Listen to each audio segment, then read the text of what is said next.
Bapak, Ibu, Bro and Sis sekalian, salam damai dalam kasih Yesus. Salam sukacita. Bersama saya, Albertus Iwan, dalam renungan harian Pembawa Sukacita. Hari ini, Jumat 23 Desember tahun 2022. Bacaan diambil dari Lukas 1, ayat 57 sampai 66 dengan judul perikop kelahiran Yohanes Pembaptis. Ayat yang berkesan buat saya adalah, dan semua orang yang mendengarnya, merenungkannya, dan berkata, menjadi apakah anak ini nanti? Sebab tangan Tuhan menyertai dia. Tema renungan hari ini adalah mengimani, menyambut, dan siapkan diri. Sabda Tuhan soal kelahiran Yohanes Pembaptis itu fokus renungan kali ini. Yang menarik untuk direnungkan adalah pergumulan Zakaria dan Elisabet dalam masa tuanya dan dalam keadaan mandi. Tuhan bersabda lewat perantaraan malaikat. Karena ketidakkepercayaannya, maka Zakaria pun menjadi bisu sampai kelahiran putranya. Saat putranya lahir, mereka pun harus berhadapan dengan orang-orang di sekitar mereka berkaitan dengan soal pemberian nama bagi calon bayi yang dilahirkan Elisabet di usia tuanya. Mengapa hal ini menarik untuk direnungkan? Saat Zakaria mendapat kabar dari malaikat Gabriel, orang-orang di sekitar Elisabet dan Zakaria berharap agar mereka mengikuti tradisi dalam memilih nama bagi sang calon bayi. Namun Elisabet dengan tegas memilih nama seperti nama yang diberikan malaikat kepada Zakaria. Demi mendukung pendapat mereka yang bertentangan dengan Elisabet, mereka kemudian meminta Zakaria menuliskan nama yang diinginkan bagi anaknya. Dan jawaban Zakaria mengherankan semua pihak, karena ia menulis nama yang disebutkan oleh Elisabet. Setelah itu, Zakaria kembali bisa berbicara seperti yang dijanjikan malaikat. Tentu saja orang-orang di sekitar mereka bertanya-tanya mengenai masa depan anak Zakaria ini. Dengan nama yang diberikan oleh Zakaria yaitu Yohanes, yang berarti Tuhan memberi rahmat, tentulah arti nama Yohanes sungguh bermakna bagi pasangan Zakaria dan Elisabet. Kelahiran Yohanes merupakan tanda Tuhan, tanda cinta Tuhan atas mereka yang senantiasa memiliki pengharapan yang kokoh atas janji Allah, sekalipun usia terbilang renta. Karena itu selanjutnya mereka dengan setia memelihara dan mengasuh Yohanes dengan penuh cinta. Yohanes bertumbuh menjadi pribadi yang kuat sehingga bertahan hidup dalam kegersangan padang gurun. Dia pun dipenuhi oleh Roh Kudus yang memampukan dia berkata-kata tentang kebenaran, pertobatan, dan warta kerajaan Allah.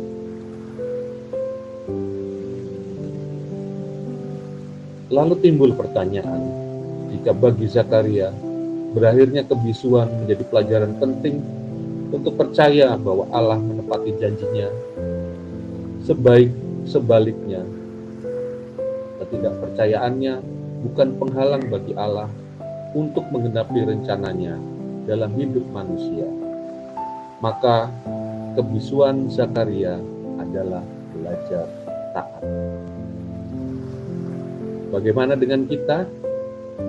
Dari kisah Zakaria kita melihat bahwa tidak mudah bagi manusia untuk percaya pada perkataan Allah, meskipun malaikat sendiri yang menyampaikannya.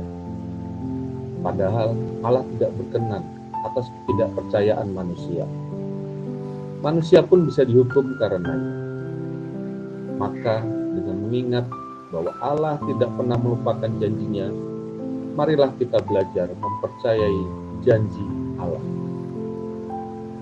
Jangan dikira bahwa keterbatasan atau kelemahan kita merupakan penghalang bagi Allah untuk melaksanakan karyanya.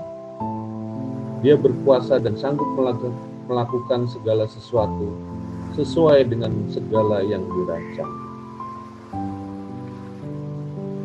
Sharing saya untuk hari ini adalah kembali soal anak saya. Dulu sebelum pindah di Jakarta, masih di Jakarta, belum pindah ke Purwokerto, anak saya selalu mendapat ranking yang kurang baik lah. Tetapi selalu naik kelas. Waktu pindah ke Purwokerto dari sekolah di salah satu sekolah favorit, sekolah Katolik favorit di Purwokerto,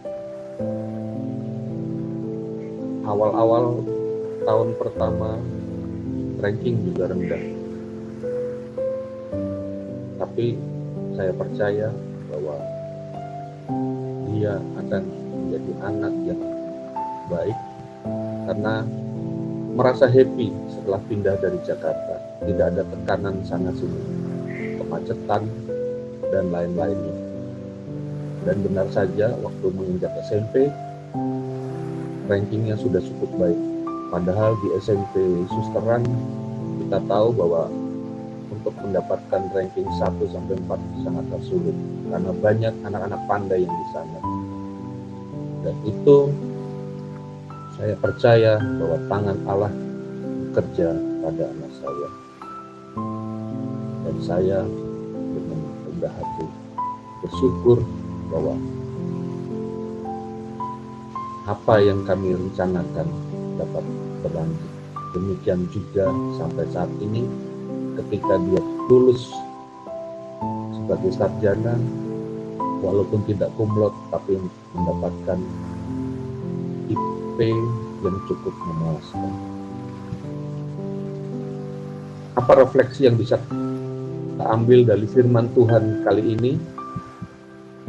Yang pertama, sejauh mana kita mengimani karya Allah dalam hidup kita. Yang kedua, siapkah kita menyambut sapaan Allah dalam hidup kita dalam merayakan karya keselamatan? Dan yang ketiga, siapkanlah diri kita untuk selalu dipakai Allah. Tuhan mendengar jika ada yang mengatakan, menjadi apakah anak ini nanti? Sebab tangan Tuhan menyertai dia. Tidak ada seorang pun dari kita dapat menyelami rencana Allah pada ciptaan. Terlebih pada anak yang dititipkan Allah pada kita hanya dapat merawat dan membesarkan sesuai dengan kemampuan kita. Tetapi ingat, Allah mempunyai rencana yang amat indah, serta memberikan kita kebebasan untuk selalu mendoakan yang terbaik buat masa depan anak kita.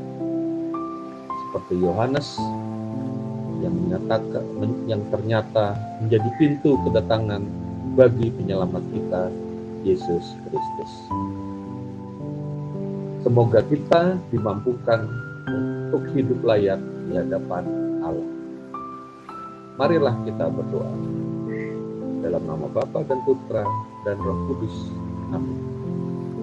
Allah yang Maha Kasih dan penuh kuasa, Engkaulah satu-satunya harapan kami.